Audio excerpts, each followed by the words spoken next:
lot about Megan Rapinoe, how she played, and then Sue Bird ends up doing stuff with the Players Tribune that I thought was really well done. So I as usual, I'm just going to kind of open the topic to you, whether you want to talk about Megan, the team, Sue Bird's piece, whatever you like. Well, unfortunately, what I read these days are box scores and analytics of our opponent. So I heard it was a great piece. Once again, I didn't get a chance to dive into it. I do want to, hopefully maybe I have some time, to take it in. But again, I just heard it was just what I would expect from Sue. She's witty and obviously incredibly supportive of her partner in Megan, and she's actually going to be there to take in the game, which I think is awesome. I'm not a huge soccer fan, but I'm a huge fan of the women's national team. We're hopeful that we play tomorrow and then we get out of here Sunday.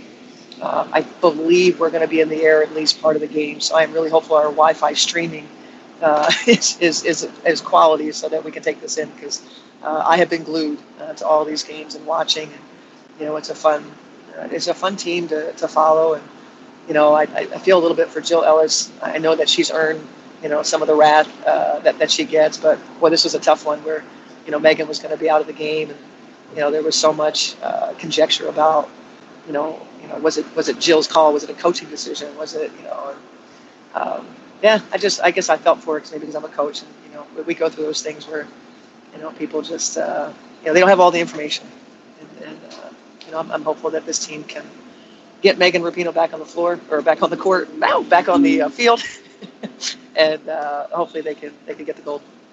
And of course, the woman who replaced her scored the first goal of the match, so it certainly worked out fine. I mean, they certainly want Megan on the pitch, but they do have some depth on that team. And it's funny. You got fancy with me with the pitch.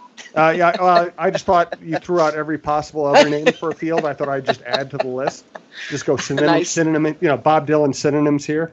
But I feel the same way. It's like, I'm not anti-soccer. I'm not, but I don't. I cover the Loons occasionally here, and I think the atmosphere is really good. But I'm just not. I'm not a diehard soccer fan.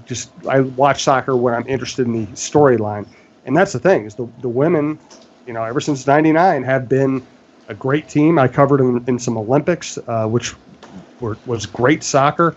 I don't know why it's great soccer, but it is great soccer, and it does attract my eye. Yep, they're a dynasty. I think people enjoy watching dynasties. Absolutely.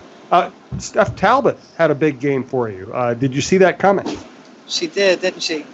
I'm not going to say I saw a career high 24 coming. I think that, we've seen opportunities for Steph, to be able to take shots. And, we just tried to identify for her, the timing of those. We tweaked the offense a little bit as we learn more about what we're good at, as, what kind of our new look, without Damaris.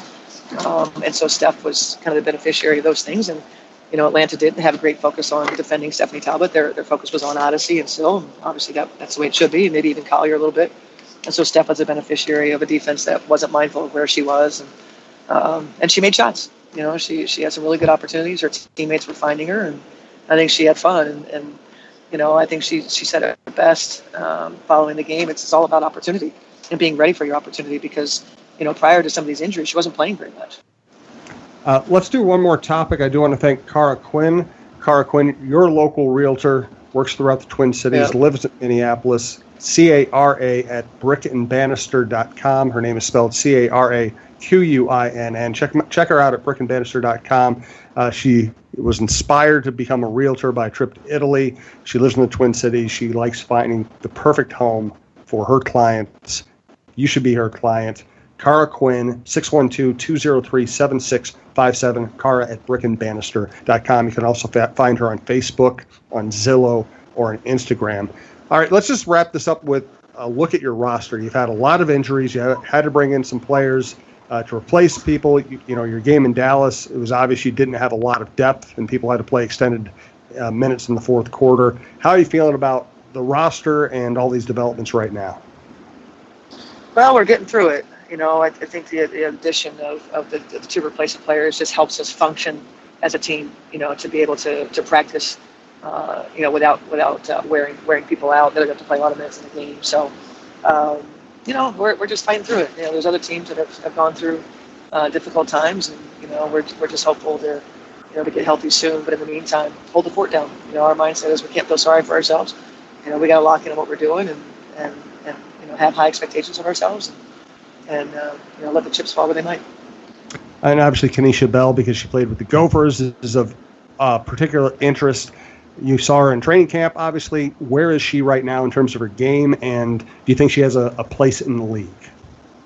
Yeah, I think that, she certainly, I think we said this before about her, that she's a pro athlete. There's no doubt about that. The thing I liked about Kenesha was that she was attentive to what was being coached. And, she certainly can exist on the defensive end. I like her physicality in her defense, and I like how she rebounds the ball. Those are two qualities that we really like our players to have. The offensive end, it's just really about understanding, just developing a shot, developing reads that happen at our level.